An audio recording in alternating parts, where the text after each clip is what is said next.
morning, everybody. This is a regularly scheduled meeting. The Board of Fire Commissioners. Date is Tuesday, August 20th, 2019. It's about 9:10 a.m. It's a roll call. Let the record reflect Commissioners Ibarra, Lindbergh, Woods Gray are present, and we have a quorum. Madam President. Thank you. Flag salute, a moment of silence.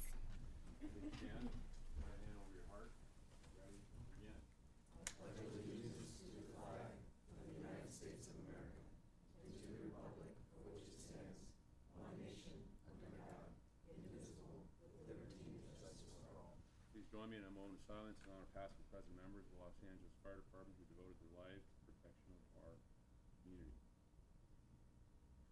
Thank you. Thank you. So let's start with Commissioner comments.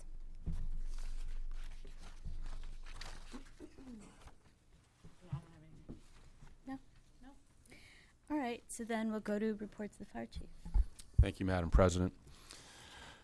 In the last couple of weeks, I've had the opportunity to ride out with our fast response vehicle 9, which is concentrated in Skid Row, as well as our sober unit in Skid Row.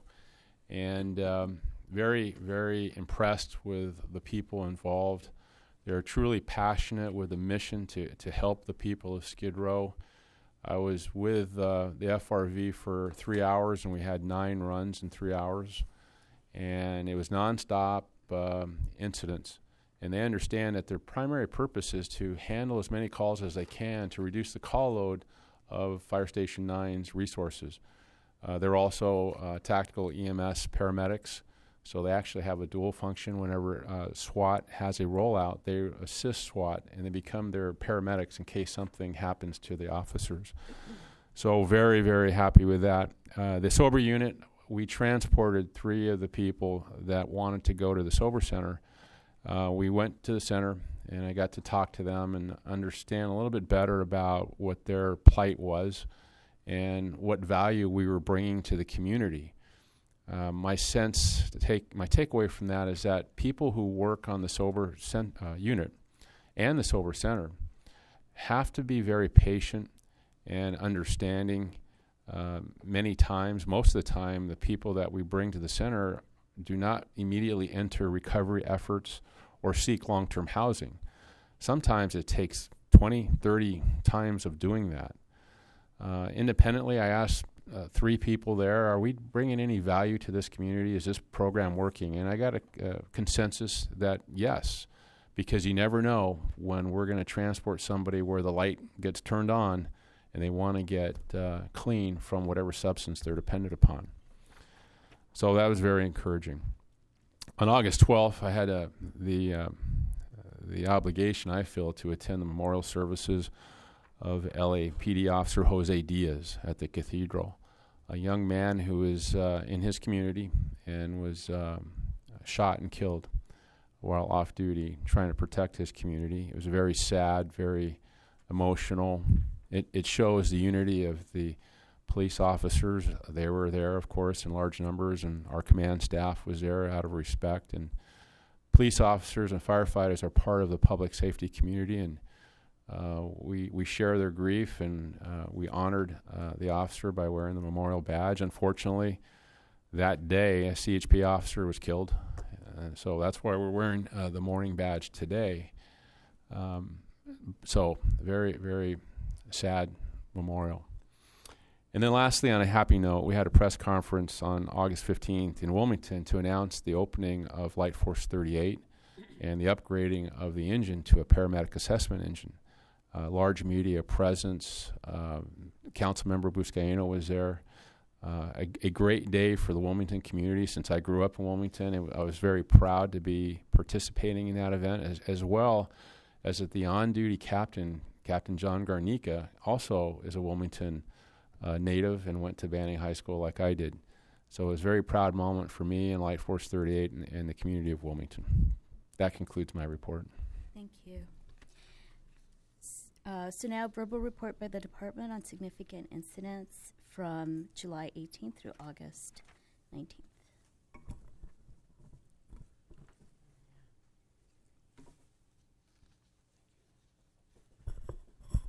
Good morning. Madam President, members of the Fire Commission, Chief Terrazas, Attorney Raffish, and to the management and staff of the Los Angeles Fire Department. My name is Armando Hogan, Deputy Chief in charge of Operations West Bureau. My purpose here today is to share with you a significant incident that recently took place in West Bureau. On Wednesday, August 7th, at roughly 07:10 hours, Operations West Bureau resources responded to the northbound 5 freeway at the Los Feliz exit.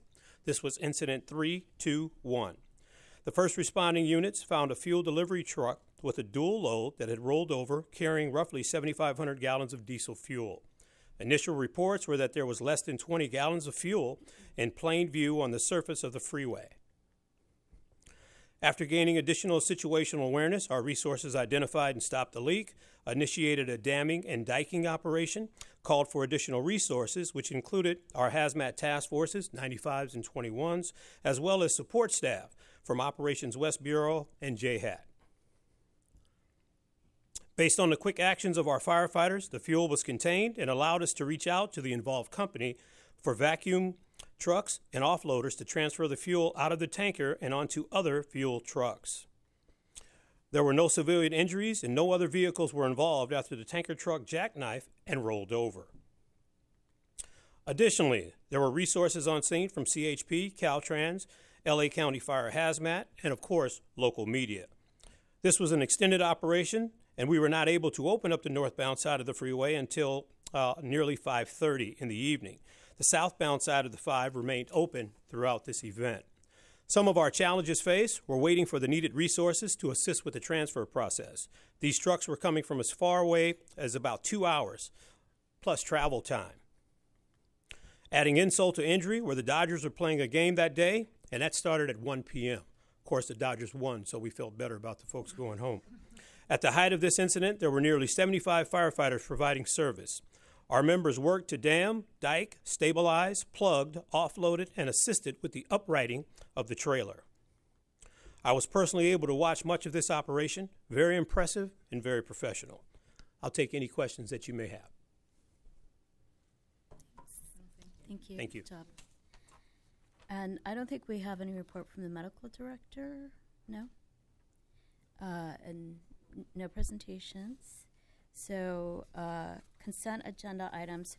We actually have comments on 4E. Okay, 2 comments on 4E. So if we can take 4A through 4D. And can we have can I pull 4C and 4E? 4C and 4E. Okay, so then can somebody move 4A, 4B, 4D? I so move. Okay, Second. all in favor? Aye. Aye. So then, okay, let's take them in order. 4C is report by the department on this Measure B funding, medical control agreement, Amendment 3 with LA County.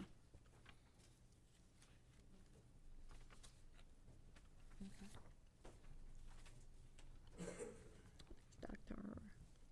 Oh, hey, Doctor. At school, back to school, huh? I know it.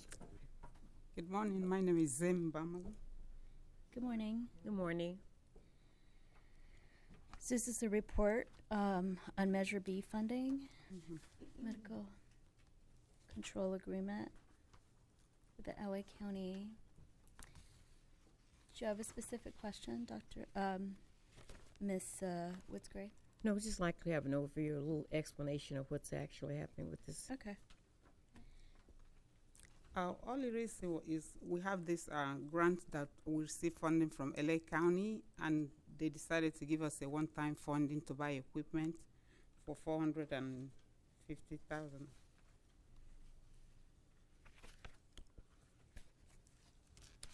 So is it an increase in the budget, the amount of money that you're getting from LA County?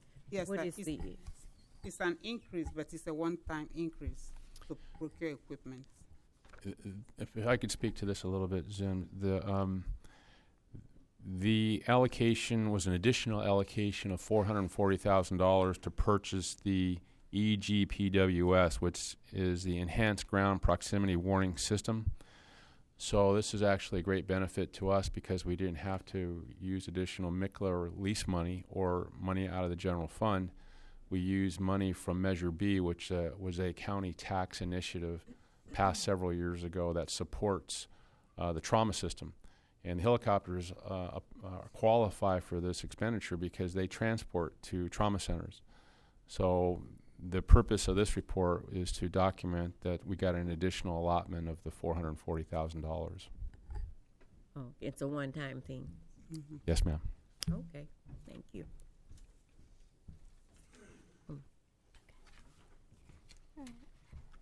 She wants to move it. Oh, if you're ready to move it, yes. I am. Okay. Okay.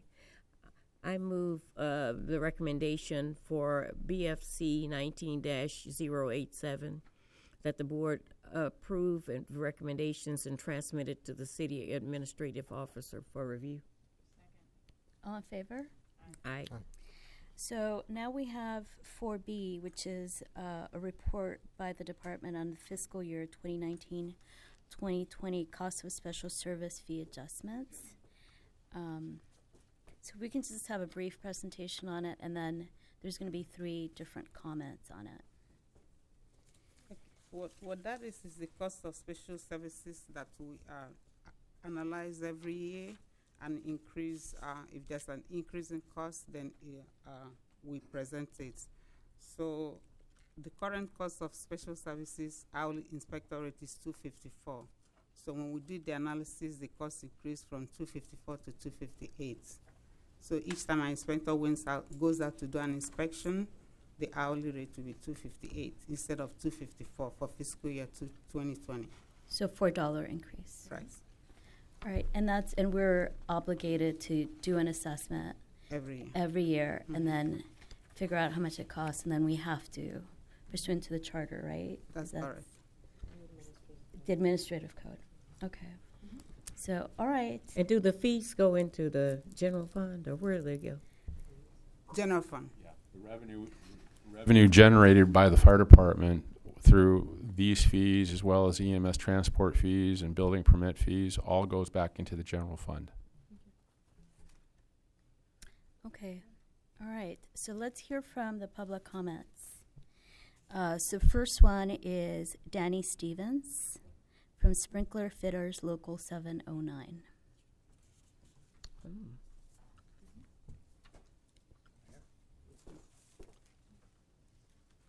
Good morning. Good Thank you for morning. your time. So I represent the members of the Sprinkler Fitters Local 709. We focus strictly on fire sprinklers. So my concern today is the Reg 4. Inspection, testing, and maintenance is a huge component of the fire protection, making sure that the systems are going to be there and active when the fire department shows up. So the increase in the fees, if that money was being put back to staffing, our concern right now with the Reg 4 process is that it's a part-time staff. There's one inspector that actually gets to perform the tests. We have a part-time office staff, so we've actually reduced the amount of tests that the city is doing every year. There's just not enough manpower to process the paperwork, everything else. This is a nationally recognized program that the state of California, the state fire marshal's office currently is looking at a state program that's going to mirror that. And unfortunately, it's not quite the system that we think it is. I think we need to put some of that money directly back into staffing. That's the concern of our signatory contractors and our members. The integrity of these systems, we have a fire like in Oakland, it's going to look bad for everybody, the sprinkler industry, the city, the fire department, everybody. So that is our concern, is that the money is actually being put back, that the program is brought back to the glory days. Okay. Okay. Got it. Thank Thank you. you. Thank you. So then our next speaker is Daniel Venencia from ABRA Chess Company. I think that's what it says. Hey, good morning. Good morning. Thank you for your guys' time. I'm also here to talk about the Chief Regulation 4 program. I am the chairman of Los Angeles Fire Life Safety Committee, and I am one of the owners of ABNA Test Company. Our concern is the price per license for the Chief Regulation 4 program. Right now, you guys are looking to increase it to $1,548 per license. There's a total of 22 different licenses. So there's fire alarm license, fire pump, fire sprinklers. We are a small business, and we are looking to grow and expand our business. But with these rates, I have 18 different licenses. So if you do that times 1,548, it gets very expensive. We're seeing these increases happen every year. And we just recently figured out how to actually look and try to explain to the Fire Commission that these increases are not going to help the industry. A perfect example is, Alfredo, do you mind standing up, please? That's my father, Alfredo. He was one of the first ones to get his Reg 4 license about 34 years ago. This is the first year that we are not able to renew his licenses because we had to pay close to $9,000. We renewed 3 different licenses instead of the 16 that he had. So I think that the program needs to be looked at. I have been in contact with fire department regarding this issue, and I'm still kind of waiting to hear back on how we could look at the program and see how we could reorganize it so we could get the proper funding, going on what Danny said as well, get the proper funding. This is a massive program. We only have one inspector in charge of it right now, and the inspector is also doing a lot of different things. So, we want to make sure that LA City Fire Department, that the city is, most importantly, is the safest city in fire protection. I think we have a great opportunity to do that. Thank you. So, thank you guys very much. Thanks. Yeah. Thanks for your comments. And we have one last comment from Queen Gonzalez from Intelligent Fire System Solutions, Inc. on the same item. Good morning, everybody. Good morning. I'm just going to reiterate the same sentiment of the other gentleman that preceded me. I am also a small business, and what we do, I feel, is a contribution to life safety. We test these systems. We try to verify that and maintain their integrity. And as we are growing and there's more requirements on us, we have less resources from the Reg 4 department. So that money does need to be directed back to Reg 4. We need to work collectively together to see how we can improve the system. Because of the lack of resources, we see a lot of testers that are being certified that should not be certified. And we just want to work with the fire department to try to make this a better system and help to continue making our tests worthwhile for the customers and worthwhile for the fire department as well. So these fees are a big burden to us and hinder our growth. So that's really all I have to contribute. Thank you so much. Thanks. Madam President, Yes. what are how are the fees increased every year? Based upon what? And they are increased every year? Yeah, they are. The increase is based on salaries, cap costs, which is the indirect costs of indirect costs and COLA. So it's based on that and expenses. So we factor all those in, and we do hourly based on how many inspectors that actually go out and do inspection. We get an hourly rate. So depending on how many hours it takes to do an inspection, we get the fee for that activity. And so we're charging the businesses for those inspections. Right. And that's where the fee rises. Mm-hmm. But the fees don't go back into the process. That's always been a problem. If I can speak, I think the Reg 4 program has, in the last 5 years, has grown. We outsourced Brycer, and Reg 4 inspections way back when used to be observed by the local fire company, the local fire station. We started using this new third-party vendor and their technology. The number of Reg 4s has dramatically increased across the city.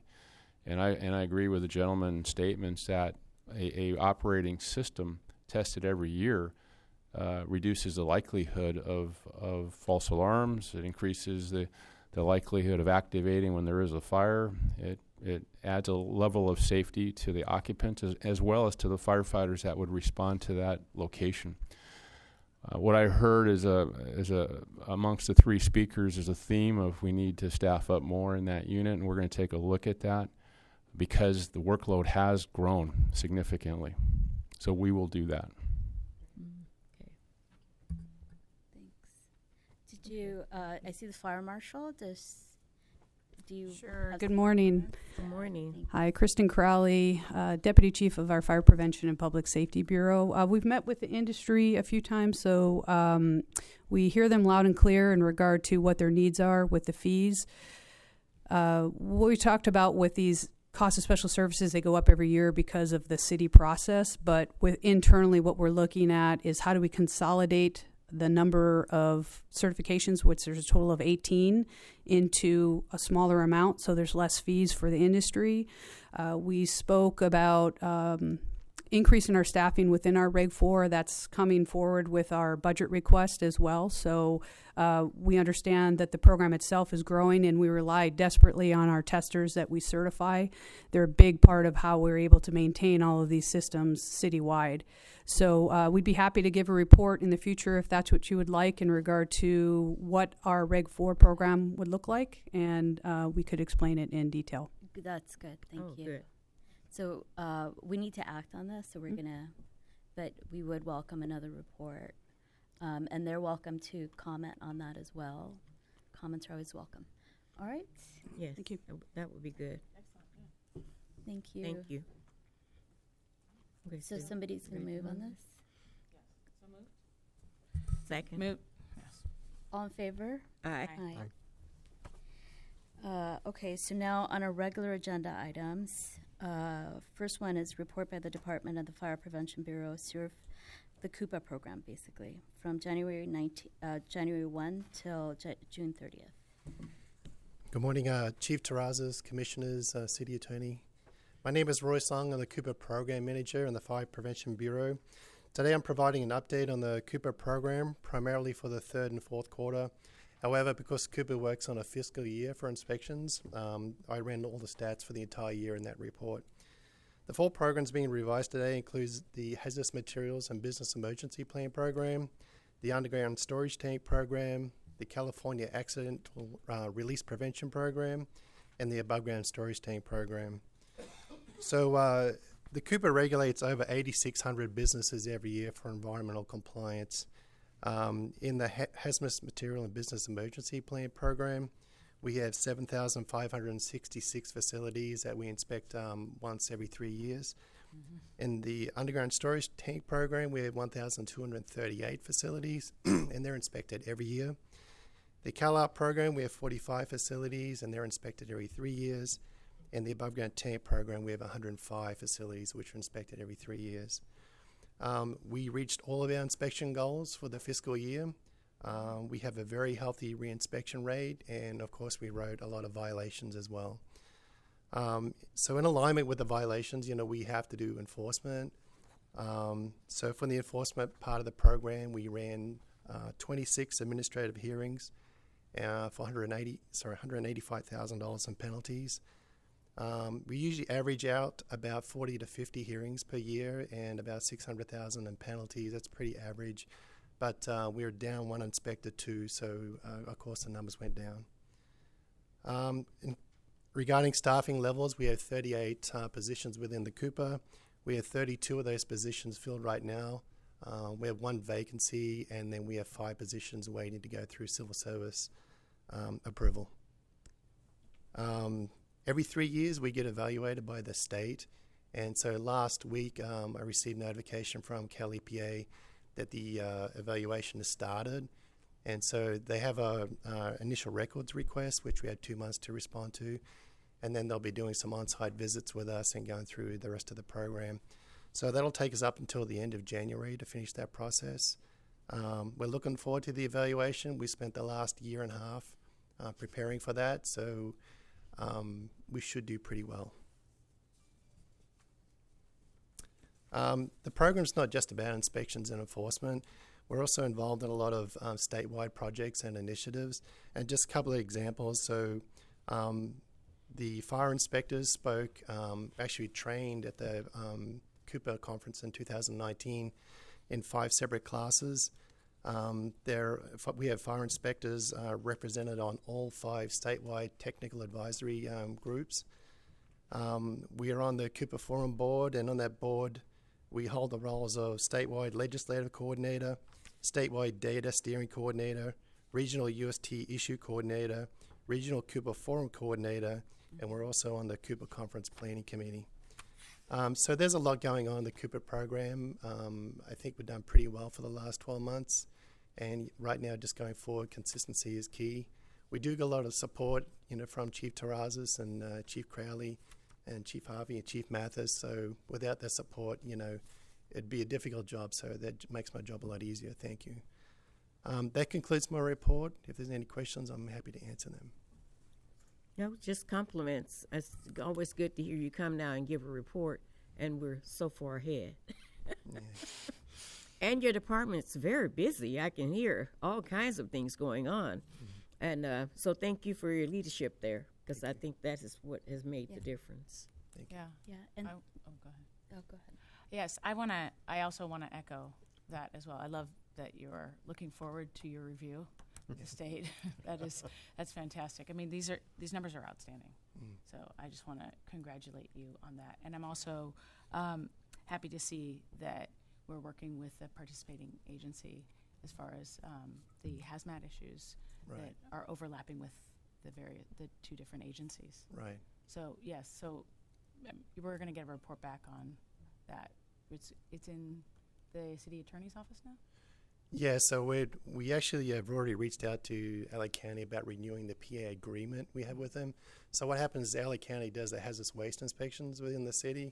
So in essence, it's kind of a duplication going on where we're already at those facilities doing hazmat inspections, underground storage tank inspections, and county is also going there for hazardous waste. And all the big Coopers across the state do all the programs in one Cooper. So the goal is to, kind of bring that back into our program here. And so I actually have sent out the renewal for the agreement out to county and just waiting on them to respond back to that. So it'll be a negotiation process. Great. Yeah. Excellent. Great. Good job.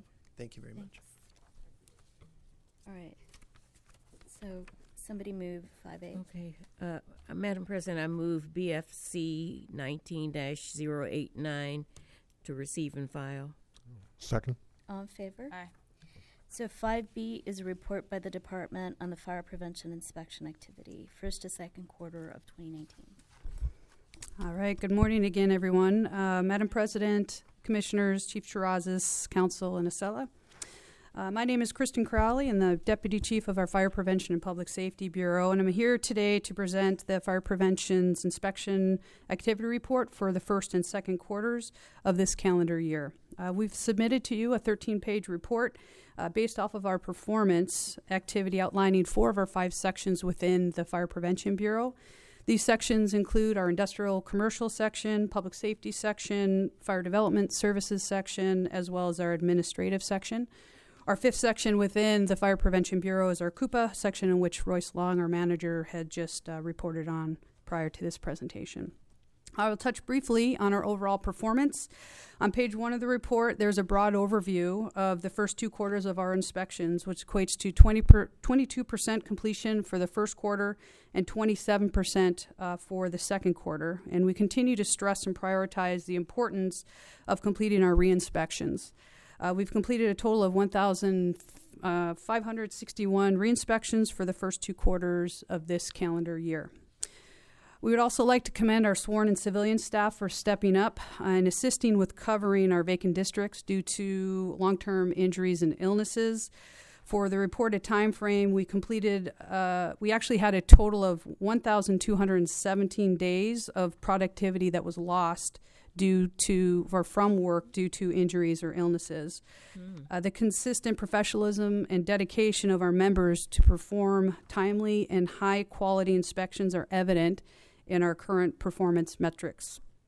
Focusing on a specific area of the report on page 2, in our industrial commercial section, I'd like to take some time to recognize our fire inspectors and our harbor industrial unit. They've exceeded our expectations by taking extreme ownership of our oil well program. We recognized last year that we underperformed, and we had a single point of failure with only 1 fire inspector responsible for conducting over 1,216 oil well inspections. We've implemented an aggressive training program to augment and provide additional harbor unit inspectors to assist. We've provided training for our oil well inspections. They've also been trained in witnessing the abandonment of oil wells and to address and improve on our succession plan.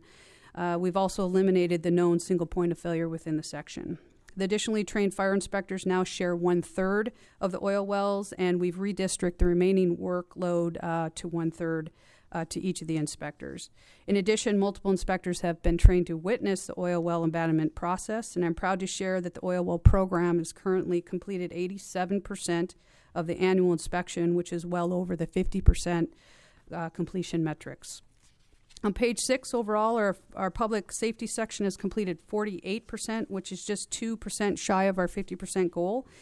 And even with a total of 258 days of productivity lost due to illness or injuries, the units within the fire prevention section, or I should say the public safety section, performed at very high levels, ranging from 35 to 53% respectively.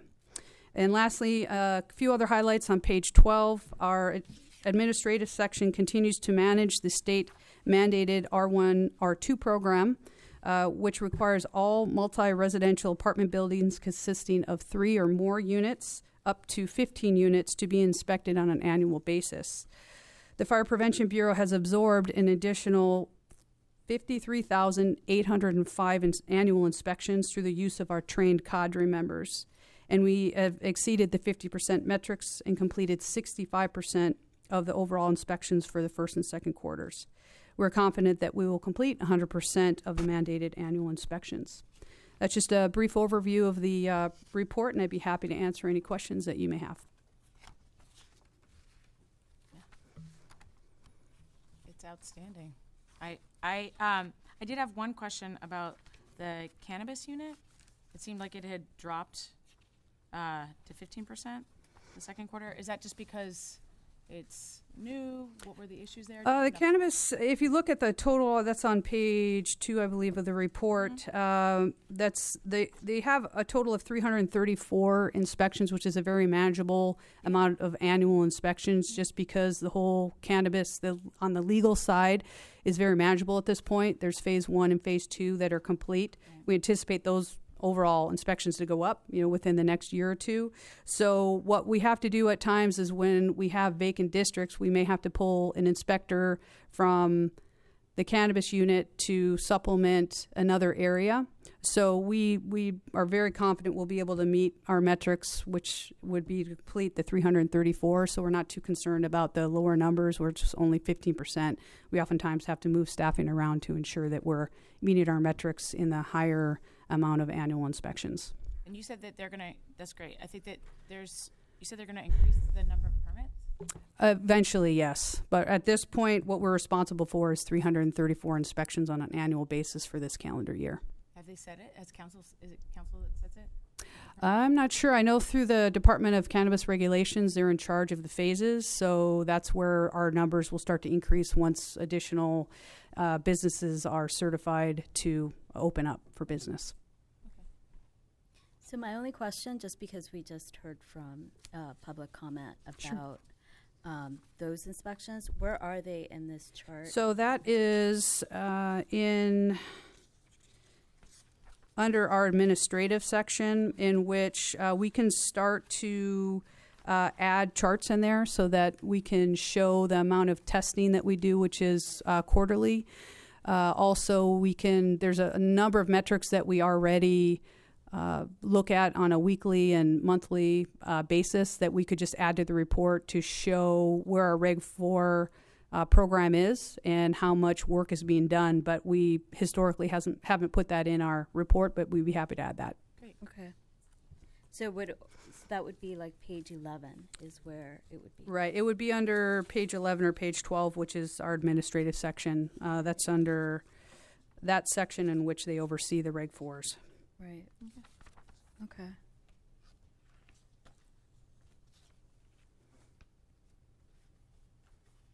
Okay, got it. Thank you. Okay, thank you. Thank you. Any other questions? No. Thank you. Thanks. So can somebody move this one? Madam President, I move BFC 19-090 to receive and file. Second. All in favor? Aye. So now it's the report by the department on the unmanned aerial system policy revisions.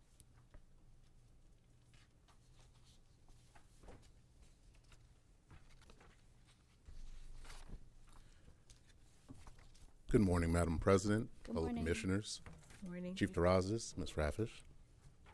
My name is Richard Fields, a battalion chief assigned to the Fire Prevention Bureau. I'm currently serving as the LAFD UAS Programs Coordinator. I'm here to present to you our request to make revisions, small revisions, to our current policy that will allow us to be in alignment with changes in federal regulations that allow us to access to federal grants. The legislation that we built our original policy on is the exact same legislation that is impacting the request for revisions today.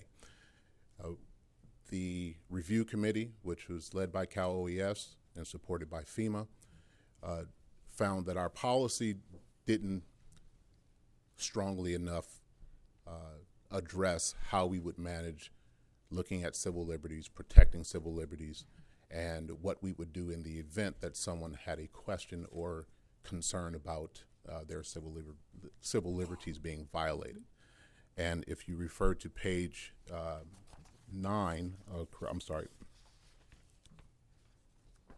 page 10 of the new draft policy is the addition that we're requesting to make at this time, and it would be specifically about addressing privacy, and that's taken directly from the Presidential Directorate from 2015, again, which was the driving document for our original policy. The additions that we are requesting to make don't change the spirit of the program, our original intention or plan, and how we would deploy our UAS at this time. We were greatly intent on developing a regional program.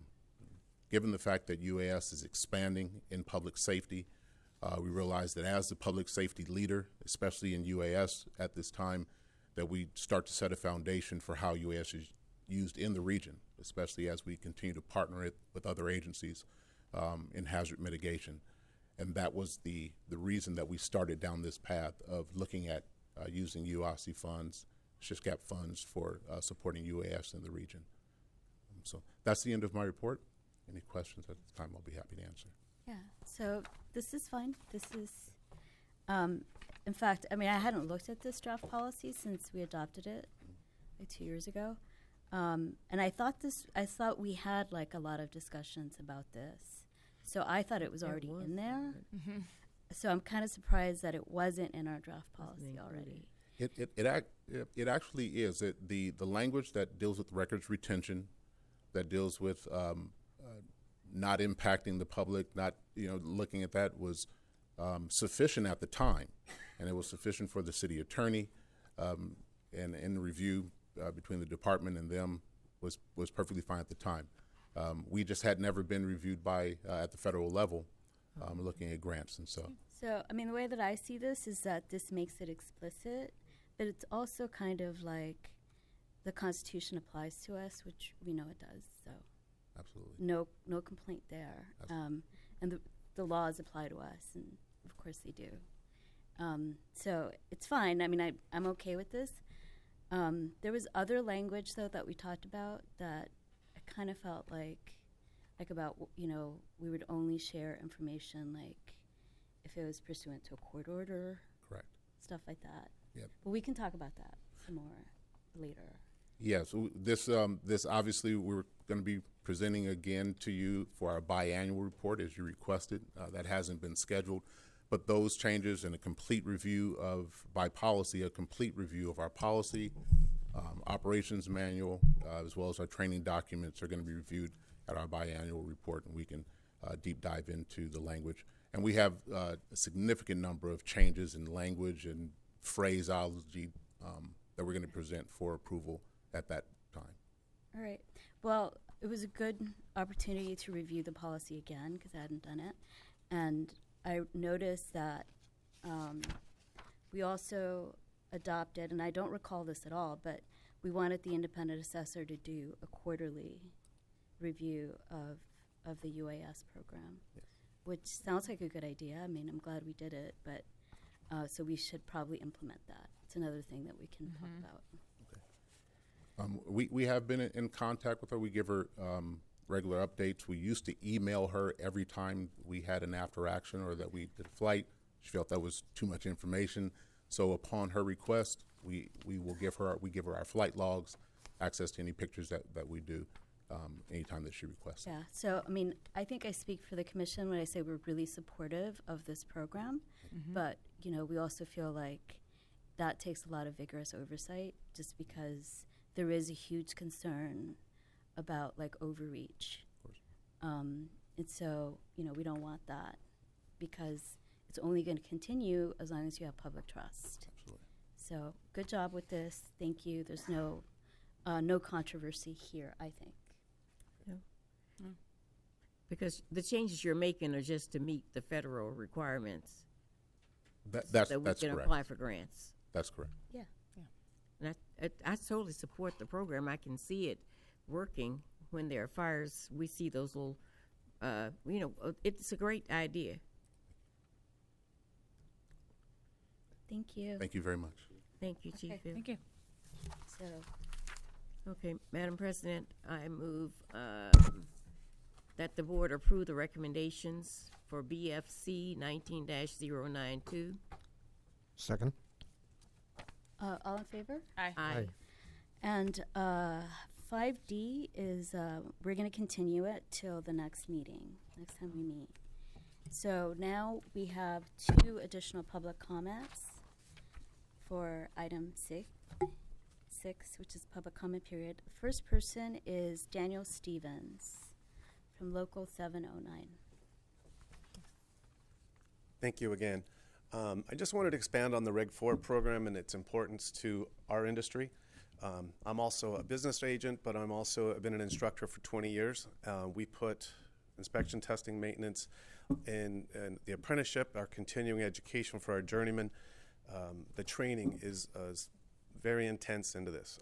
To point out that the interaction with the department has been phenomenal. Inspector Novella and Captain Richardson have been to our facility. We just spent $1 million on a new fire pump room. We're going to build a mock-up for high rises so that we can train these guys and do our testing down there and make it convenient for everybody. In that process, meeting with them, we found out that the Fire Life Safety Committee was also formed. So we're labor, they're industry company owners, and so we were both attacking it from different sides, and we've kind of reached mostly about 100% common ground on this matter. So just pointing out the fact that we're here, the labor and the companies, to help out with a report or anything that we could do. One of the issues that has been brought up is Bricert, which is a phenomenal way to turn in reports.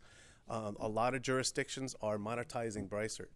Pasadena, I think, is $49 per report.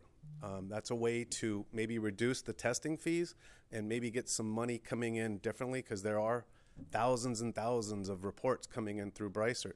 So maybe a little bit of money coming in that way could reduce the fees. A lot of our members pay for these tests themselves, and then that opens the doors for them to get a nice service job with one of our contractors. So there are impacts down to the individual workers, and I think if we just put our heads together, we can equalize that. Thank you. Great, thank you. So our next comment is for Daniel Venencia from AB and A Tests.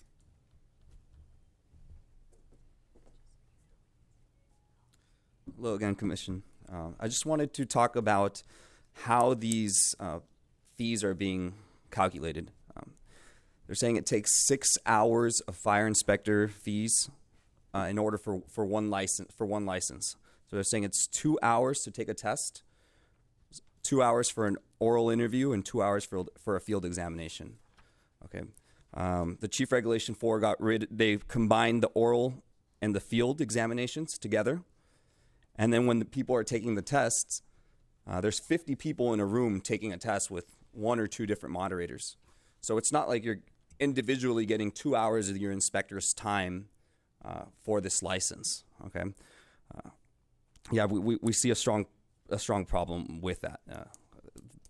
The numbers, whatever you're paying for your license, it should be justified and validated, and it is it's not. You know, I don't see that those numbers make sense.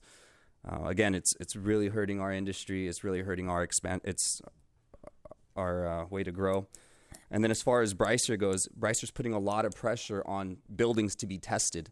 So it's opening the door for a lot of people doing insufficient testing, right? So they're not going through everything as they're supposed to because everything is there's a lot of pressure being put on by Brycer. So again, I really feel like you guys should look at the program. We're here to help you guys. I was one of the youngest person to get my licenses. My dad was one of the oldest people, and we have a lot of knowledge in this. So we're here to help you guys, and please just take a look at the program, and I think that we could do a lot better with it. Thank you. Thank you. Thank you. Okay, so that's our last public comment. So we don't have anything further. We can adjourn. Okay, I move to adjourn. Second. All in favor? Aye. Aye.